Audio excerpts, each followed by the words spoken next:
안녕하십니까. 세상 읽어주는 남자 이상훈입니다. 오늘은 미국이 SK 하이닉스의 중국 D램 공장에 EUV 장비를 반입하지 못하도록 할 것이라는 소식의 맥락을 짚어보는 시간을 갖겠습니다.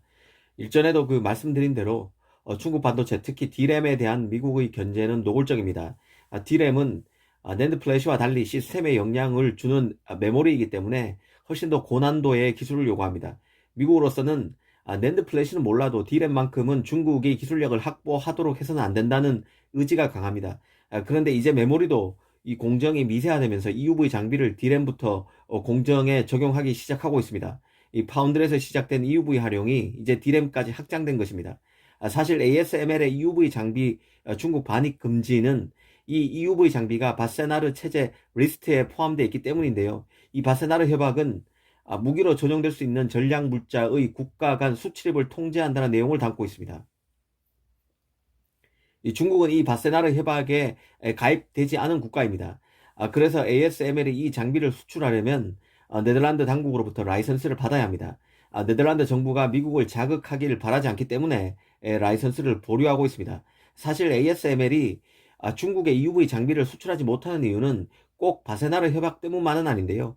바로 미국의 원천 기술이 ASML의 EUV 장비에 쓰이기 때문에 미국이 트집을 잡으면 EUV 중국 수출에 어차피 안 되게 되어 있습니다. 그런 키를 쥐고 있는 기업이 바로 사이머라는 업체인데요. 이 사이머는 UV 노광 장비 생산에 필요한 강원, 레이저 부품을 만듭니다. 전 세계 강원 시장의 70% 이상을 점유한 그야말로 실력파 기업이 바로 사이머인데요. 이 ASML은 이 사이머에 전적으로 의존하고 있습니다. 그런데 재미있는 것은 이 사이머가 원래 미국 회사였지만 지난 2013년 ASML이 지분 100%를 인수하면서 자기 계열사로 만들었다는 점입니다. 그래도 사이머의 원천 기술은 미국의 것이기 때문에 자신의 원천 기술로 생산된 전략 물자가 안보 위협국에 쓰이는 것을 용납 못한다는 게 미국 정부의 입장입니다. 미국은 또 사이머가 ASML에 인수되던 2013년 ASML의 독과점 심사를 통과시켜 줘서 사이머 인수가 마무리되도록 도왔습니다. 이런 인연 때문에 네덜란드 기업 ASML로서는 미국 정부의 심기를 거스르기가 극히 조심스러울 수밖에 없습니다.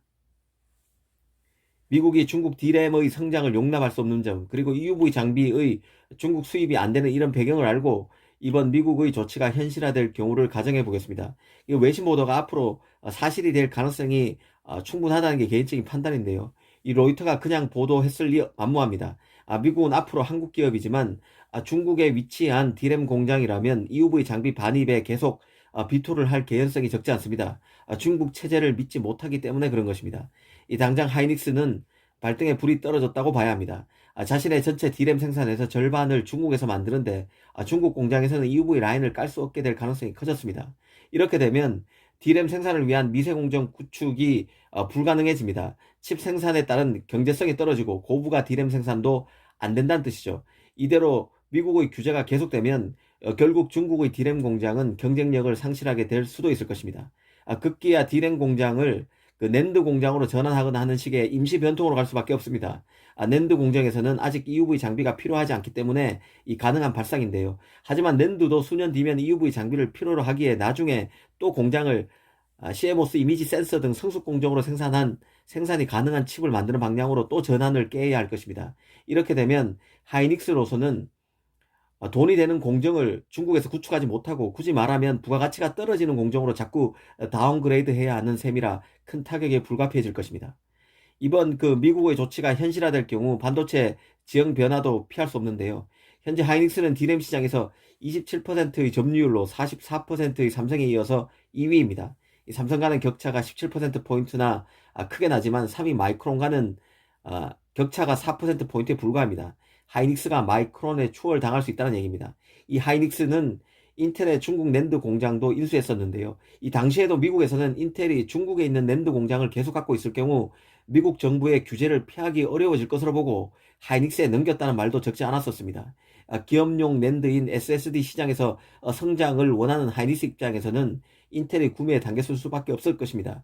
하지만 최근 미국 정부의 규제 움직임을 보면 중국의 생산 거점을 늘리고 있는 게 미래에 또 다른 부담이 될 수 있다는 생각이 드는 게 사실입니다. 사실 반도체는 스마트폰, 디스플레이 패널 등의 산업과는 비교하기 어려울 만큼 성공하기 어려운 산업입니다. 흔히 우리는 중국 반도체가 성공하지 못하는 이유로 미국의 규제를 말하지만 냉정히 보면 지금 미국과 중국이 서로 멱살을 잡고 있지 않더라도 공정기술, 고객과의 관계, 산업 생태계 간의 그 미묘한 균형을 필요로 하는 반도체 산업 특징상 후발주자의 성공 가능성은 다른 산업보다 훨씬 낮습니다. 그런데도 미국은 중국에 미국 장비 수출 아예 막는 등의 노골적인 규제를 하고 있습니다. 이제는 여기에 대해서 중국의 제조 공장을 둔 해외 업체에 대해서도 이 똑같은 규제를 들이댈 가능성마저 나오고 있는 상황입니다. 미국이 중국을 얼마나 경계하는지, 그리고 그 과정에서 우리 기업도 여파를 피하기 어렵다는 점을 다시 한번 깨닫게 됩니다. 감사합니다.